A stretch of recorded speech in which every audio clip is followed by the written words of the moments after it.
Chelsea Football Club are ready to go back in for Enzo Fernandez from Benfica after the player only recently scored a goal for Benfica, pointed to the badge and said, "I'm staying put."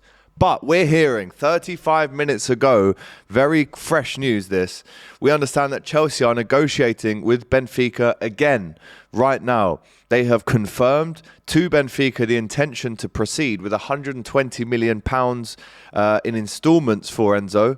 It's a very crucial day today in the future of his career. Rui Costa, as we know, the director of Benfica, is expected to decide after he always asks for the release clause. Now, again, we found about this news yesterday, and that was still the fact that Rui Costa still has no intention to accept, by the way. He still doesn't want to sell the player, but if they have and will meet the 120 million release clause, then the deal would get done. However, as we know, Benfica have now included Enzo Fernandez back in their plans to play every game for them. So to accept a deal this late in the window, this might be the only stumbling block for Chelsea, is that they've only decided to go again this late. Let's not forget, the transfer window shuts tomorrow night, Tuesday, the 31st of January. You can't buy any players anymore, especially a deal this big, which if it was to go through, let's say today, after we know that it's a very important day in terms of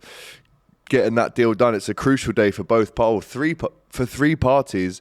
If that deal is to get done today, then it only gives Benfica less than a day, really, to get another deal or another replacement through the door with that money. So if you are a Chelsea fan watching this right now, how confident are you? First, that Enzo Fernandez is the right player for Chelsea. Is he the man you need to come through the door when you consider all the other signings that have happened? And second of all, is he the £120 million level? Is he that man that you can rely on to deliver week in, week out for Chelsea? Let me know right now in the comments, and Benfica fans, if there's any watching, how does this make you feel that Chelsea are coming back to bully Benfica again? But this time, they're not bullying them in the way of rumours. They're saying, here's the 120 mil you were asking for. Here is the release clause. But of course, it is down to Rui Costa, and it's down to the player as well, which would give Benfica little to no time to find a replacement. What a day it's going to be on DR Sports tomorrow, by the way, in terms of transfers. We've got a great show for you as we approach the transfer deadline tomorrow. But Chelsea, as we know, have also offered players on loan and permanent deals. But Benfica have so far refused to accept anything except the release clause. But now we know that Chelsea have the release clause ready to pay in instalments. Again, now the ball is firmly in Benfica's court and Enzo Fernandez's court, as Chelsea have said, we've got the money there. But again, is there enough time for Benfica to find a replacement in that time? Let us know in the comments. You guys might have seen us talk about Moises Caicedo on the Friday night post-game live show of myself and Nick Francis. The latest instalment to the absolute drama that surrounds this one is that Arsenal have now had a £70 million bid rejected by Brighton for the player. Now, if you were reading into the signs behind the transfer request on Friday, you would have also seen that he pinned a picture of him at the Emirates. Was that a coincidence? Is that letting us fans know that that's maybe his preferred destination? Again, it's going to carry on, and this one's only got a day and a half now to be figured out. But Brighton still, after beating Liverpool yesterday, without him, by the way, and without Trossard, which shows you how poor Liverpool are at the minute. That just shows you that they are looking to move on without Caicedo. And they've also, 1 hour ago, by the way, signed Swedish talent Yasin Ayari.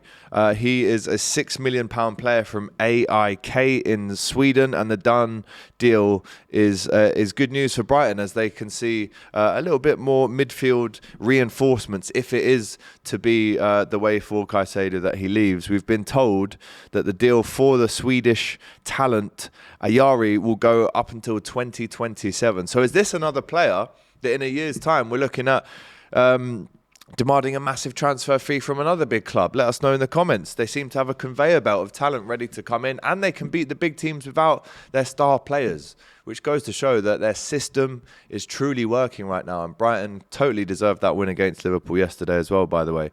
So Moises Caicedo, does he go to Arsenal? Does he go to Chelsea? Or does he end up staying at Brighton? Now, if he does end up staying at Brighton, he'd have to first of all take down that Instagram post, which basically on Friday told us that the deal had been done. The deal was all signed, sealed and delivered. If you went along with the wording of that statement, which did say, "I'd like to thank the club for the memories," etc. I mean, the timing of it has been poor, really. We know that he wants to move. We know that he will demand a club record transfer fee, most likely, for Brighton, which is all great. But you can't be doing statements on Instagram and Twitter until things are sealed and done. Now, if he does end up staying at Brighton, do Brighton fans even want him to stay after all this debacle? Let us know in the comments what you think. Staying in the Premier League, the Tottenham move for Pedro Porro is now off after Sporting Lisbon re-engaged on terms of the proposed deal. That was last night. But now we're hearing 1 hour ago that Tottenham are still working to resolve the issue and get Pedro Porro deal done. All parties are in contact. Hector Bellerin to the Sporting club deal depends on Porro to Spurs. Obviously, we know that Hector Bellerin's still on the fringes of Barcelona. And obviously, Sporting Lisbon want to replace their right-back before they sell one. Now, the Hector Bellerin to Sporting deal depends on Porro to Spurs. One more to watch in the final few closing hours of this transfer deadline day. Don't forget, it closes at midnight, or I think it's 11 tomorrow night in the UK, the 31st of January. So Pedro Porro, does he end up a Tottenham player? Well, it all depends on Hector Bellerin going to Sporting Lisbon. So let us know in the comments how you think this one plays out. We've also heard today that Weston McKennie, a player that I saw play for the USA at the World Cup, will finally undergo his medical at Leeds today. This one is a loan deal which could improve Leeds' midfield and their hopes to stay in the Premier League this season. We know that Tyler Adams is also at Leeds, so that would be the USA's first choice central midfield partnership now playing for Leeds in Yorkshire. Unbelievable, really. Juventus need the money, they need the loan fee. We know that the financial difficulties that they're going through right now as well, 15-point deduction. They sit 13th now in Serie A, and they lost again last night, so he'll be happy to leave that mess that is Juventus at this minute, and he will fly to Leeds and do his medical today. Nottingham Forest, I mean, they're never not going to be involved in a transfer window, are they? They are in advanced talks, as we said on Friday, to sign PSG and Costa Rica goalkeeper Keylor Navas. The 36-year-old is, again, on the fringes of football at PSG, and he wants regular football, so he's going to come to Forest to almost be a backup to Dean Henderson, who has been injured, and obviously Wayne Hennessy isn't quite up to the level that Forest want. So Keylor Navas will come in, as well as Newcastle midfielder John Joe Shelvey. Again, where are these players going to play? We know their positions, of course, but in terms of the numbers in that squad right now, you're looking at 30 plus for sure, and 27 of them are new signings. So I just don't see how this team functions or how it finds any consistency when there's just so many players to use. All these guys have got their own promises that they've been given by the club. They've got their own contracts. There must be clauses as well in those contracts that say how many games they're going to get. But I just don't understand where these players are all going to fit into this squad. But anyway, that deal is now done. Newcastle have signed John Joe Shelvey, the ex-Liverpool and now Newcastle midfielder, goes to the City ground. Is that a good move or a bad move? Let us know in the comments right now. He will sign until June 2025. And by the way, Nottingham Forest aren't done yet.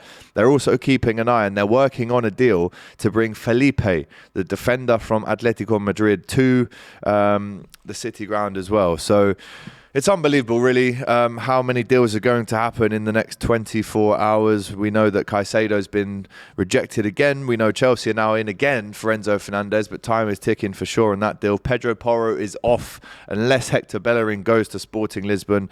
And we know that Weston McKennie goes to now Leeds, and Keylor Navas and John Joe Shelvey and potentially Felipe all coming through the door at the City ground. Stay with us on DR Sports. We've got all the transfers for you as they happen. We've also got a a great weekend wrap-up show for you in just under an hour as well. So make sure you stick around for that. But until then, take care. We'll see you soon. All the best.